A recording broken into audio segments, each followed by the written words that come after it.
pertama ya Bapak, ingin Eka tanyakan, selama Bapak menjabat jadi kepala sekolah di sini, bagaimana Bapak dapat mengidentifikasi kasus-kasus yang merupakan dilema etika? Jadi kasus-kasus seperti apa yang berbentuk dilema etika? Ya, terima kasih. Assalamualaikum warahmatullahi wabarakatuh. Ini saya Dr. Rahman sebagai divisi Kepala Sekolah SMA BPI Balinda. Mendengar dari apa yang tadi ditanya, memang tak lepas sekolah itu pasti bermasalah. Banyak siswa-siswa yang bermasalah, dan itu memang makanan sehari-hari dari sekolah.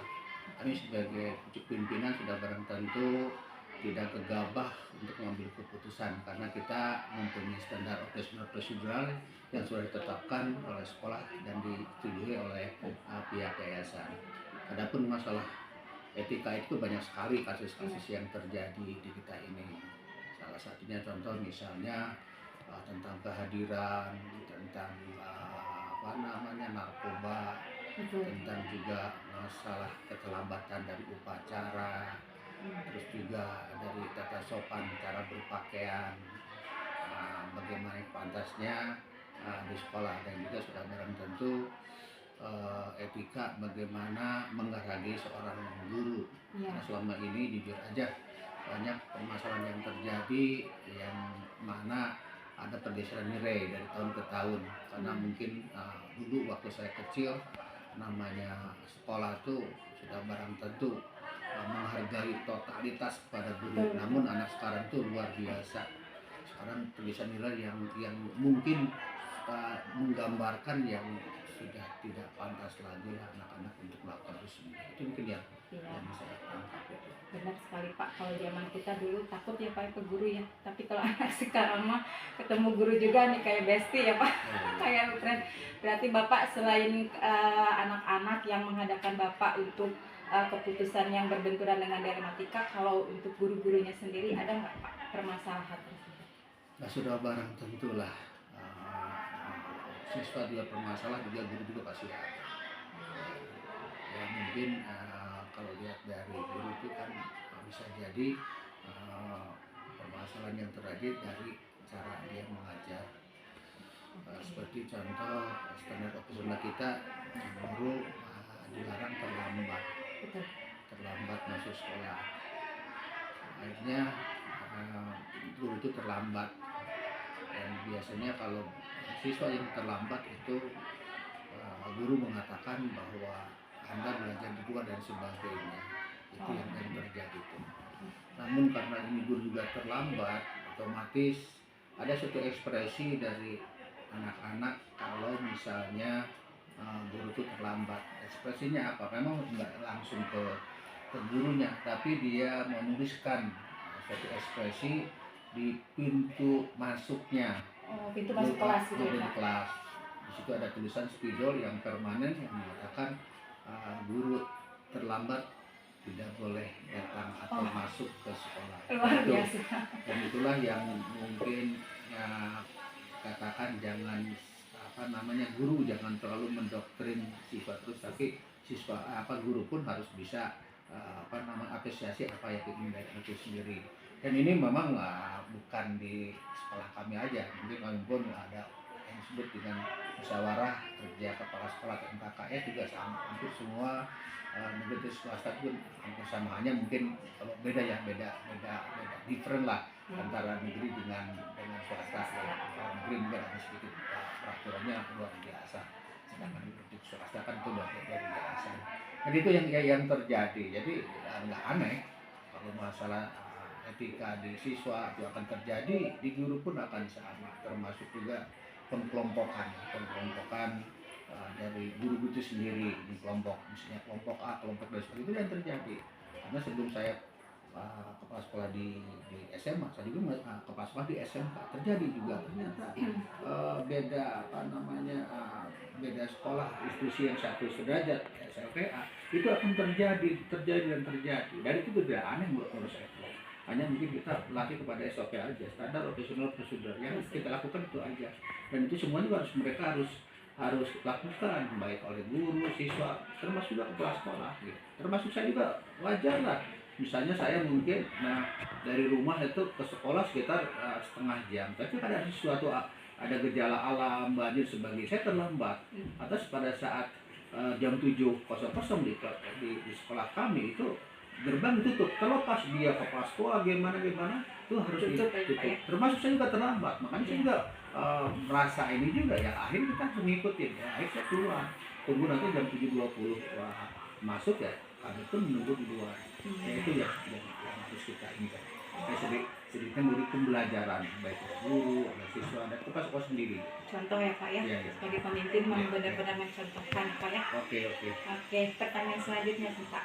Bagaimana Bapak melakukan pengambilan keputusan di sekolah yang Bapak pimpin, terutama menghadapi kasus-kasus yang di mana ada dua kepentingan dalam kasus tersebut. Misalnya keputusan A yang Bapak ambil itu Bapak juga benar, tapi bertentangan dengan keputusan B, sedangkan keputusan B ini juga benar, seperti itu Pak.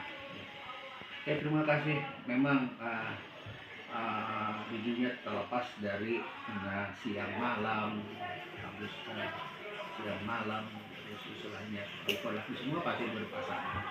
Begitu pun di sini kejadian-kejadian yang memang menjadi menjadi spesifik, yaitu masalah-masalah etika yang notabene mungkin menjadi momok lah ya. Menjadi momok permasalahan yang harus dipecahkan. Seperti yang tadi Ibu katakan, bagaimana mengambil keputusan untuk ketika di sini. Sudah barang tentu kita lari dulu pada SOP dulu.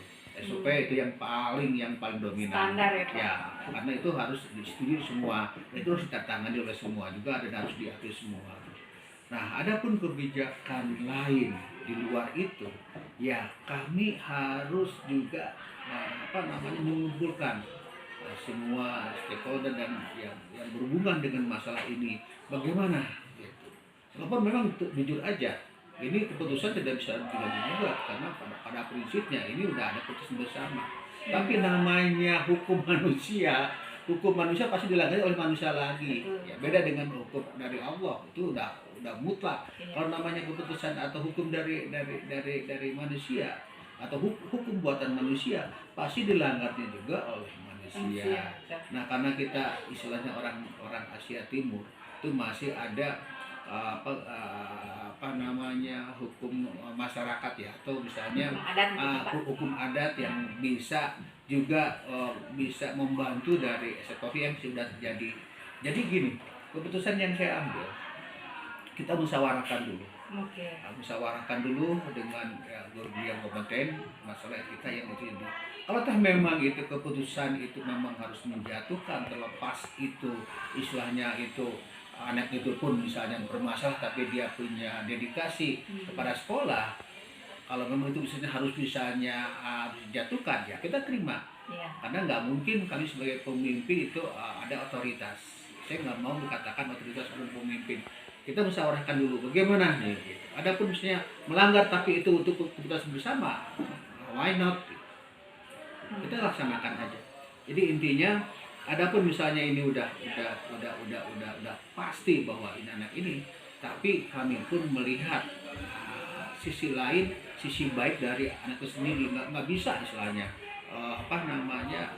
kita langsung to the point begitu saja. Memang aturan kita memang aturan, tapi sisi lain ada juga yang digiring supaya anak itu memberikan distribusi. Jangan sampai istilahnya dia memberikan distribusi yang terbaik, tapi dengan masalah ini aja akan menjadi patah. Makanya kita harus musyawarahkan dulu dengan guru yang kompeten. Misalnya di sini masalah etika, misalnya di sini yang tadi Ibu katakan, kan masih di situ kan ada pembina OSIS, ada kesiswaan, ada PKS-nya, ada juga wali kelasnya, ada juga mungkin dari situ sendiri. Nah itu gimana kita kolaborasikan itu semua. Memang masih ada yang standar dikeluarkan. Tapi itu saya bilang tadi, kalau keputusannya memang semuanya mengatakan harus dikeluarkan, tapi kalau misalnya ada pertimbangan lain, kalau memang itu keputusan bersama, ya kita jalanin aja. Karena prinsipnya jangan sampai saling merugikan. Itu yang mungkin yang bisa tangkap gitu. Iya. yang kami bisa lakukan gitu. Oh, iya. Jadi dengan bicara bersama dulu ya Pak ya. Ya, Dengan masukan-masukan dari banyak pihak ya Pak ya, nggak bisa ngambil keputusan sendiri. berdasarkan Walaupun saya pendapat sebagai ya. leadership atau saya Oke. sebagai pemimpin, tapi keputusan tetap tidak bisa langsung otoritas oleh kita sendiri. Nah, kita musyawarahkan. Jadi contoh-contoh kasus-kasus lain, misalnya ada permasalahannya kita musyawarahkan dulu. Kalau perlu kita panggil orang tuanya, karena bisa jadi itu juga kenapa terjadi anak begini itu juga mungkin kasus itu karena otomatis anak berbuat begitu pun mungkin dari kasus dari rumah juga, Keluarga ya dari Pak keluarga ya. juga, karena pendidikan ada tiga macam, pendidikan formal, non formal, dan formal.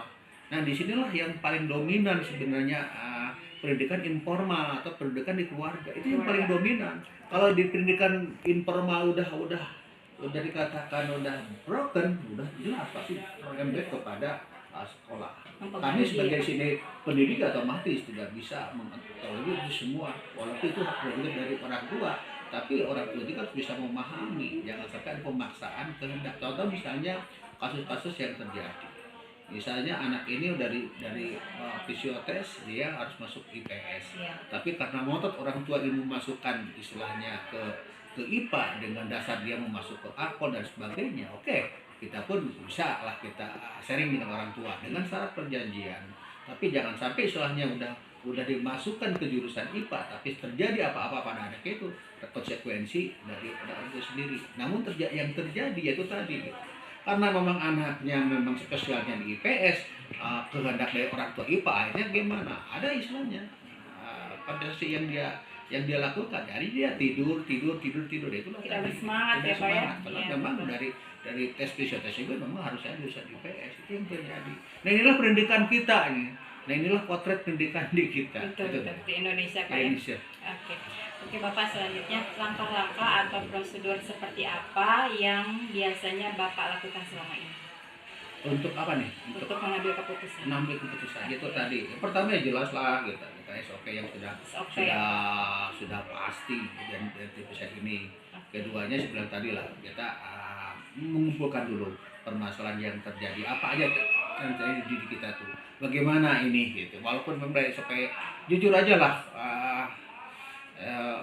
Sangat riskan ya, saya jujur aja, saya sebagai pendidik yang notabene hampir 34 saya tahun saya mengajar. Pendidikan di kita tuh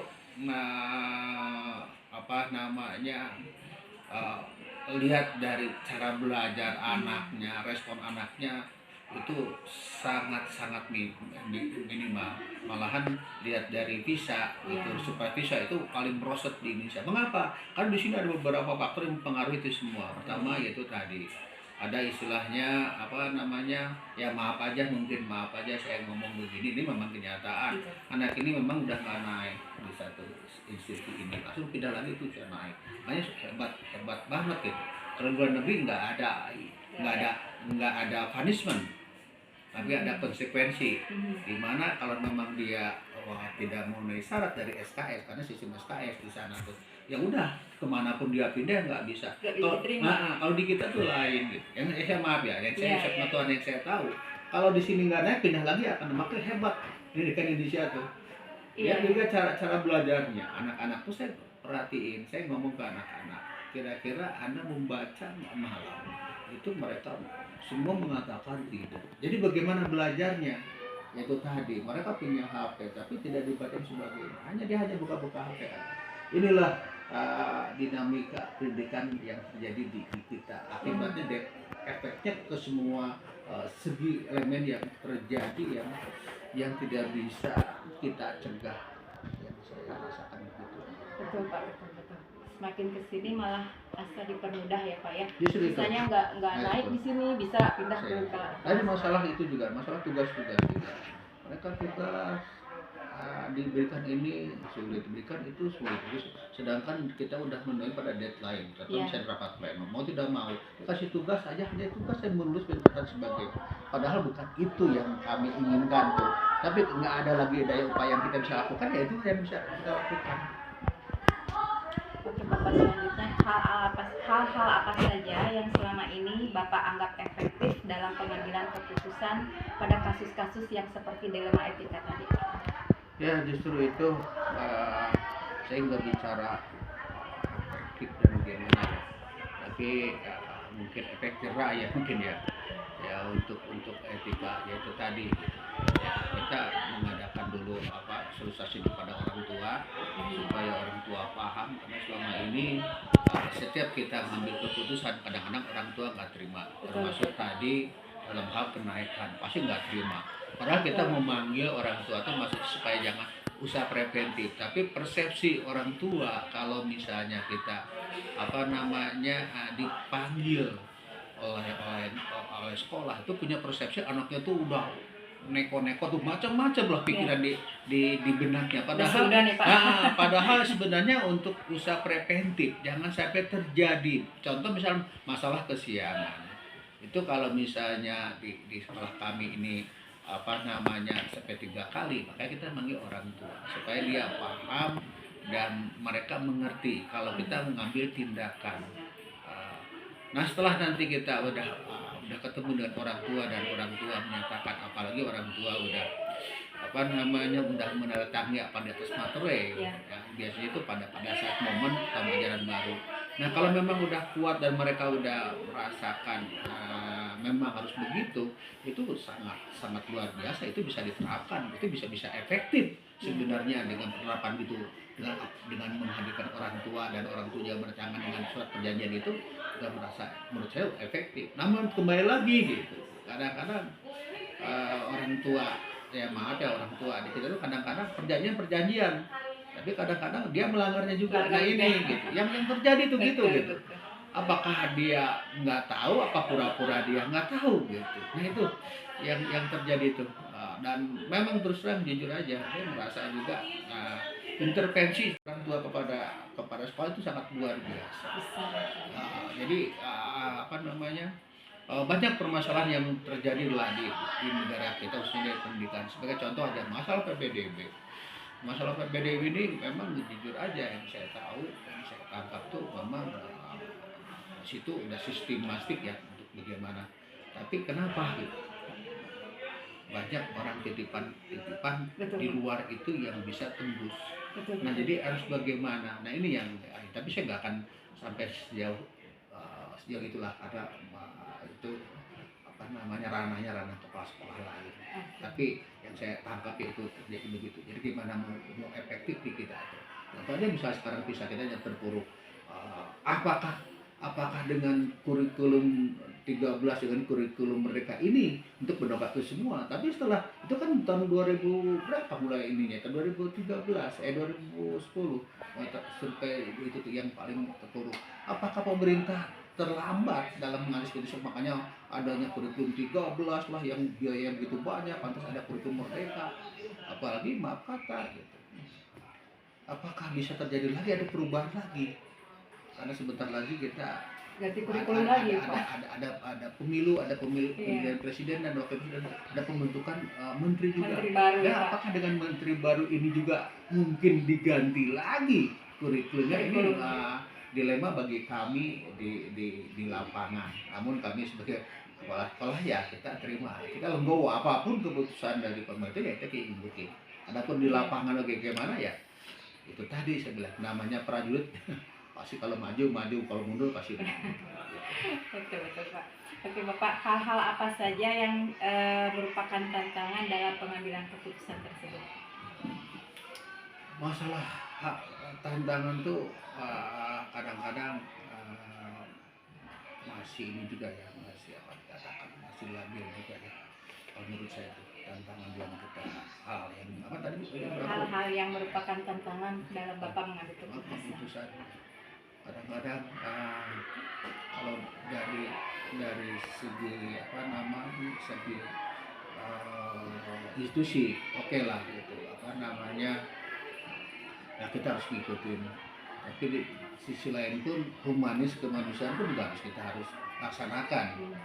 Tidak bisa istilahnya kita langsung pukul rata aja. Nah ini yang ini tuh. Tapi saya berkeyakinan lah gitu, kalau memang aturan itu harus ditetapkan, dengan semestinya. Terus kita harus lakukan itu semua.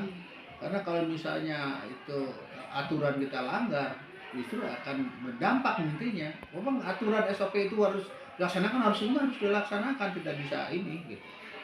Kita lakukan. Nah inilah yang kadang-kadang di luar itu yang kadang-kadang membuat saya sendiri juga Dilema ya Pak. dilema ya. Dilema ya, tantangan nih. Apalagi misalnya gini, contoh misalnya ada tetangga nih, tetangga ini tuh dikatakan orang tuanya dekat dengan ini, atas anaknya dinyatakan tidak naik pada rapat pleno. Ya kami pun istilahnya karena itu putusan rapat pleno yang tidak bisa digugat ya kita terima. Tapi di sisi lain itu orang tuanya tuh beda lah di masyarakat, seolah-olah kayak teman saya tuh kok nggak bisa membantu dan sebagainya. Nah inilah ciri khas di kita teh Indonesia gitu. ya Pak. Indonesia tuh gitu. Padahal kalau mengikuti aturan nggak lihat siapa-siapa ya kita kikis aja semua. Nah itu yang jadi dilema ya. Dilema tuh gitu. Okay. Tapi tetap kita berpatokan yaitu tadi. SOP ya Pak. SOP tetap kita harus laksanakan. Karena itu keputusan bersama. Itu mungkin yang saya bisa. Oke Bapak. Apakah Bapak memiliki jadwal tertentu dalam sebuah pengambilan penyelesaian masalah tersebut? Misalnya, apakah Bapak akan langsung menyelesaikannya pada saat itu juga, di tempat itu juga, atau misalnya Bapak punya jadwal untuk menyelesaikan, misalnya kita janjian besok seperti itu? Untuk apa nih? Untuk penyelesaian sebuah masalah yang Bapak hadapi. Ya justru makin cepat makin bagus, karena ditunda-tunda kan mereka juga nanti kalau misalnya ini masalah siswa, kalau ditunda-tunda kan kasihan juga, apalagi misalnya pergi kelas 12. Jujur aja nih, contoh kasus kemarin nih, seharusnya kan ya bukan rahasia umum lagi lah, memang untuk kelas 12 itu umumnya kan tidak bisa dikeluarkan semena-mena ya, walaupun memang aturan kita terapkan. Karena otomatis kalau misalnya kita membuat kelas 12 apalagi pada semester 6 semester 2, otomatis kalau misalnya keluarkan pasti dia pindah kemana pun nggak akan diterima. Karena pada posisinya pada saat mereka masuk kelas 12 itu udah dijadwalkan, udah didaftarkan nama-nama ujian dan sebagainya, termasuk juga nomor induk untuk ijazah kelak. Nah karena itu tadi SOP-nya memang ini berat, dia pelanggaran narkoba. Nah, pada saat momen kejadian ada pentas seni di sekolah kami, ada pentas seni, anak itu mengkonsumsi narkoba. Nah pada saat itu juga karena anak ini masih dalam posisinya masih bimbung dan masih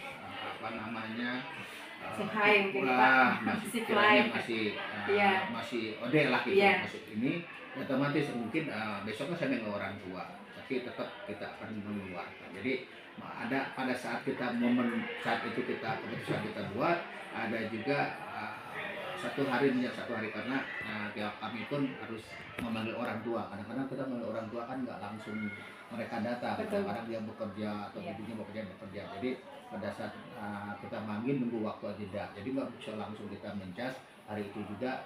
Yang penting orang tuanya paham tentang keputusan yang kita ambil.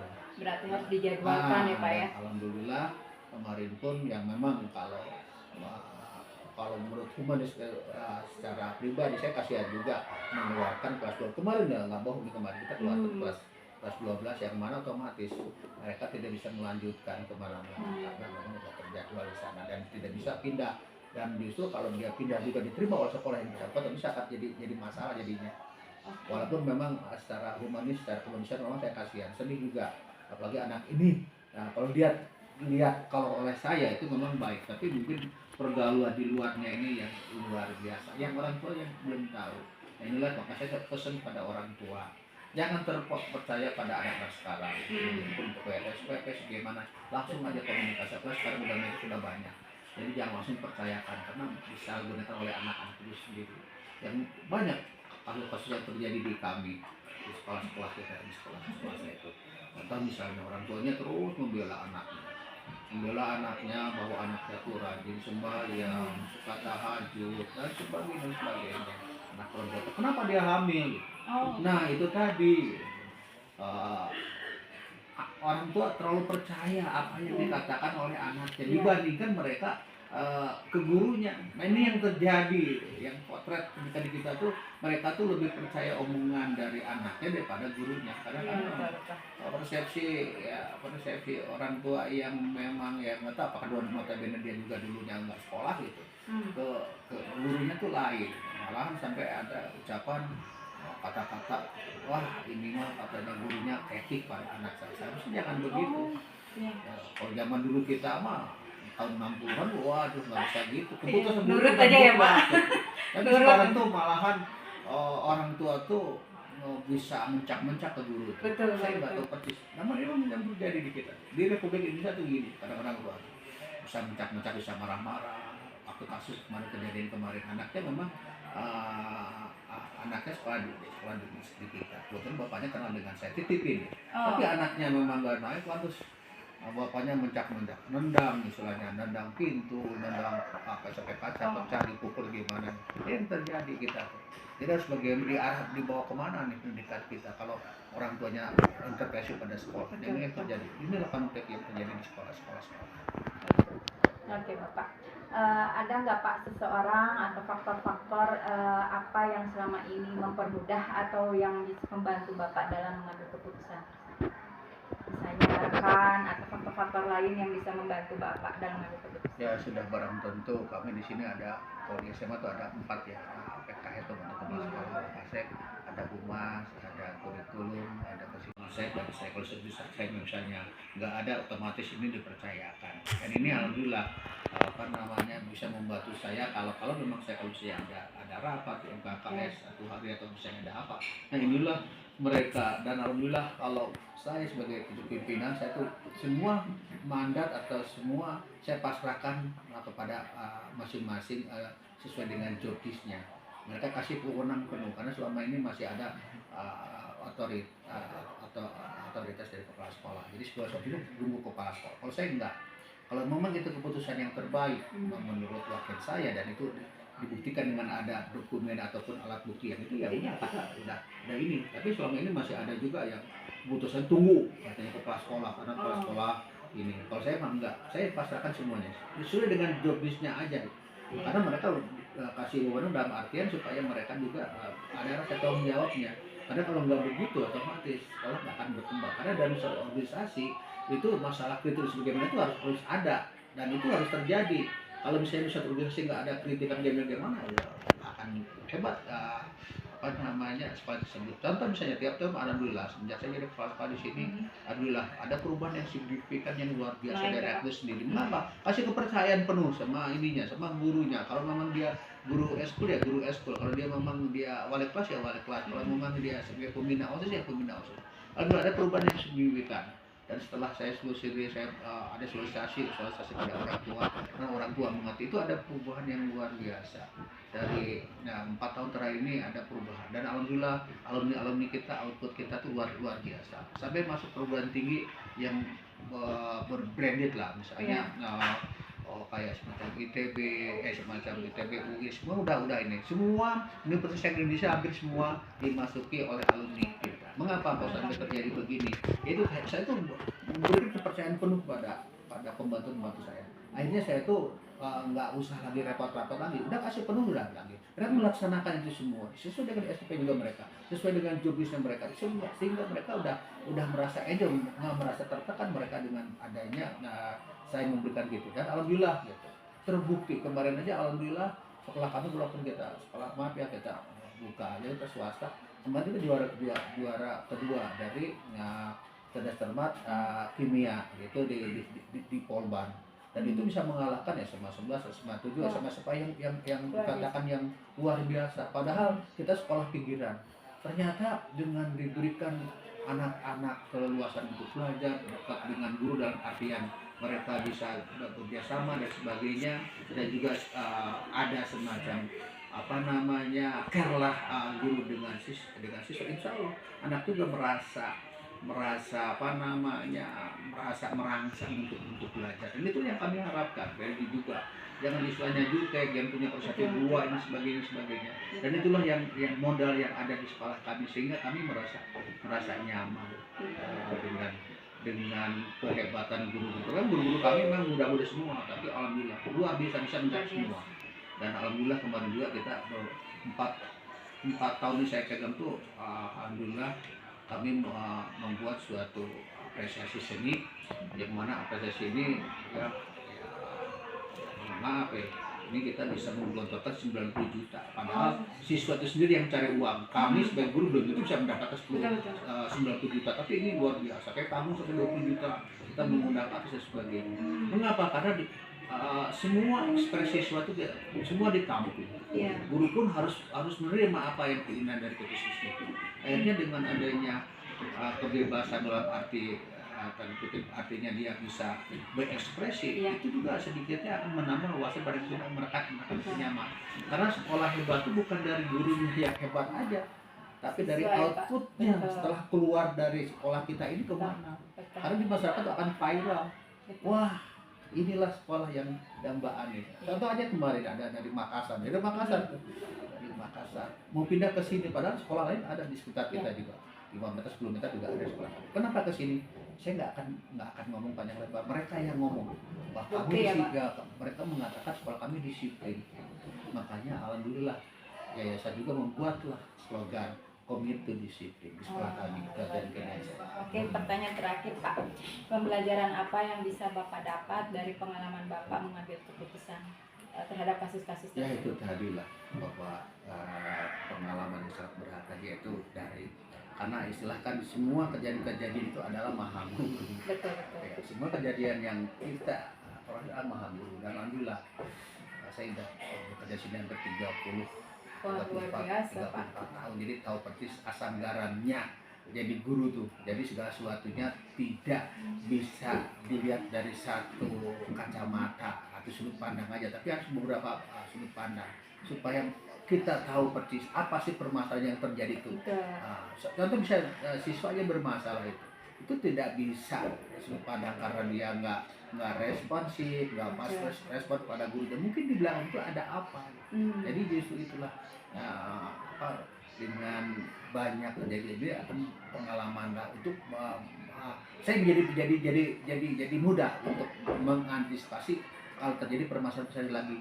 Jadi nggak langsung kita menjas kalau ada siswa yang bermasalah, masalah apa aja, masalah khususnya sudah spesifik yang Ibu katakan etika. Jadi kita harus tahu bagaimana sebenarnya itu.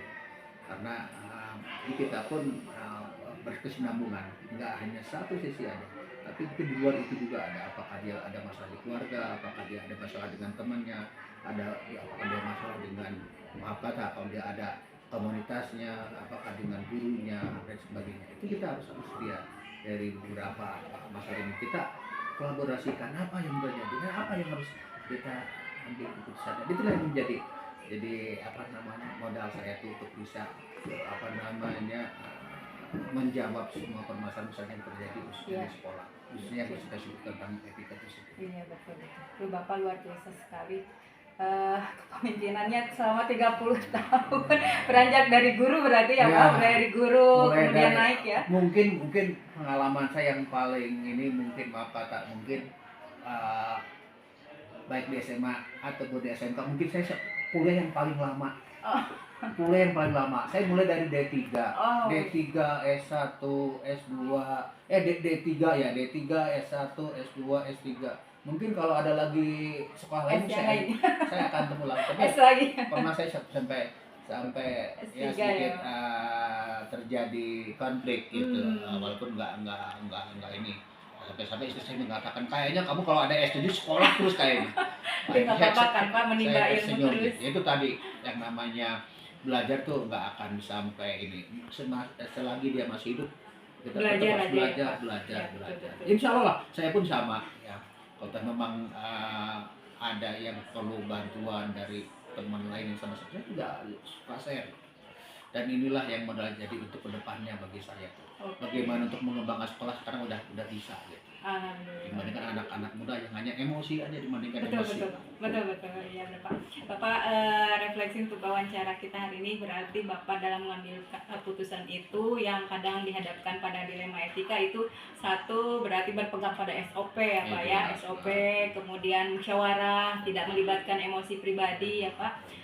Banyak bertanya terhadap tim-tim 4 PKS ya Pak ya, Iya. terutama ya karena yang Kondisi sama tuh. mereka lebih banyak Ya, terjun gitu ya mereka Pak, langsung lebih iya. terjun di lapangan dibandingkan gurunya. Betul. Guru kan hanya langsung komunikasi sesaat. Iya, betul. Terkadang juga kita harus memandang jangka pendek, jangka panjang ya Pak ya, Iya. untuk ngambil keputusan. Aduh luar biasa Bapak, saya banyak banget nih belajar, banyak hal-hal tidak terduga, ternyata seorang pemimpin kepala sekolah itu banyak banget dilemanya harus dihadapi ya Pak ya. Memang kelihatannya orang tuh hanya melihat pakai dasinya, Betul. hanya melihat dia pemimpinnya, tapi tampuk apa-apanya. Apalagi kalau misalnya kita menghadapi orang tua yang temperamen gitu, waduh, Betul. luar biasa. Pasti ujung-ujungnya ke kepala sekolah lagi gitu ya Pak ya. Sampai Luar ngotot-ngotot, biasa. padahal jangan cara gitu, karena ini lembaga pendidikan. Beda dengan Jepang, di Jepang betul. luar biasa. Betul. Di Jepang tuh guru tuh dihormati luar biasa di sana tuh. Betul. Malahan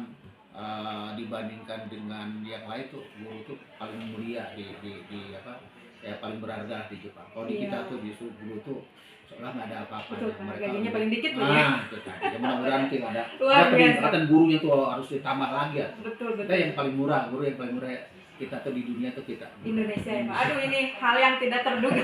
Saya ketahui emang benar sekali Pak. Indonesia murah itu kita gurunya tuh. paling murah, Paling betul. murah. Karena kurang dihargai ya Pak ya. Saya teringat pada saat tahun 87, 86 saya diangkat pegawai negeri itu. Ya sebenarnya paling saya gaji masih 40 ribu. Aduh luar biasa. Teman-teman saya itu yang kerja di pabrik hampir 700. Ya Allah. Sampai teman saya ada 2-3 yang keluar dari pegawai negeri. Kenapa? Karena katanya pegawai negeri itu gajinya kalah sama Pegawai pabrik ya. pabrik. Tapi alhamdulillah ada peningkatan. Ya mudah-mudahan Pak, dengan adanya kesejahteraan guru juga rakyat kita akan cerdas. Amin. Nah, ya Bapak makasih banget sudah meluangkan waktunya untuk saya wawancara Bapak. Terima kasih banyak. Alhamdulillah Pak, makasih ya.